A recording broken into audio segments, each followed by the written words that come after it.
Hi friends, ఈ SC ST అధికారుల మీద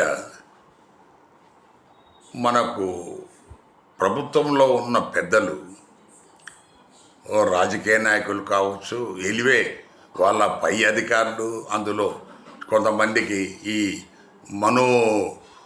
మనువాద భావజాలం ఉన్న వాళ్ళు ఎట్లా వీళ్ళను పైకి రాకుండా వాళ్ళ రికార్డ్స్ పాడు చేసి వాళ్ళ ప్రతి విషయంలో తప్పుబట్టి ఏదో విధంగా ఇరికించాలని చూసే దుర్మార్గపు బ్యాచ్ ఒకవైపు ఉంటే, ఈ రాజకీయ నాయకులు కూడా ఇప్పుడు మనకు రామకృష్ణరాజు లాంటి వాళ్ళు, ఈ ఈ సునీల్ కుమార్ మనకు అప్పుడు ఏసీబీ డీజీ గారి మీద, తర్వాత సునీల్ నాయక్ అని చెప్పేసి ఆ టైంలో పనిచేసిన ఒక ఐపీఎస్ ఆఫీసర్ ఎవరైతే ఇప్పుడు బీహార్లో ఉన్నాడో,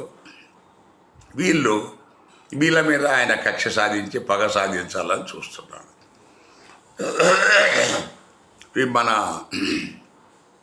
సునీల్ కుమార్ గారిని జూన్ వరకు ఆయన రిటైర్మెంట్ టైం ఉంది, అంతవరకు అతన్ని డ్యూటీలో చేయకుండా సస్పెన్షన్ కంటిన్యూ చేస్తున్నారు.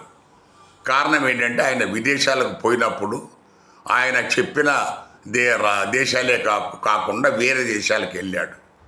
సో ఆయన చెప్పేది ఏంటి, నాతో పాటు 10 మందికి పర్మిషన్ ఇచ్చారు, అందరూ వెళ్ళారు, నేను కూడా వెళ్ళాను.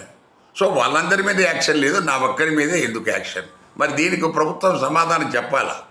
దానికి సమాధానం చెప్పరు. నువ్వు ఇతను ఒక్కడి మీదనే ఎందుకు? మరి తప్పు చేస్తే అందరి మీద సమాన చర్య తీసుకోండి. సో తర్వాత రెండోది, రామకృష్ణరాజు ఆయన స్వార్థం కోసం